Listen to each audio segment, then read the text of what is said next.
Hello hi అండి, welcome to our channel. ఈరోజు నేను 9th క్లాస్ ఈవీఎస్ టెక్స్ట్ బుక్లోని మొదటి లెసన్ అయితే వాన నీటిని దాచుకుందాం. ఇది ఫస్ట్ లెసన్ అండి. ఇదైతే చదువుతూ ఉన్నాను, కంటిన్యూ చేస్తున్నాను. ఒకసారి చూద్దాము. వాన నీరు వృధాగా పోకుండా ఇంకా ఏమేమి చేయవచ్చో ఆలోచిద్దాం. డాబా మీద పడే వర్షపు నీరు గొట్టాల గుండా వీధిలోకి కాలువల్లోకి పోకుండా ఇంటిలో మొక్కలకు వెళ్ళేలా ఏర్పాటు చేసుకుందాం. మన ఇంటిలో, వీధిలో, పాఠశాలలో ఇంకుడు గుంత ఏర్పాటు చేసుకుందాం.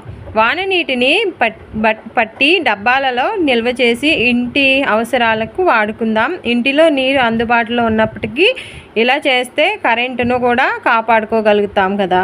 ఇంకా మనం ఏమేమి చేయగలమో చూద్దాం.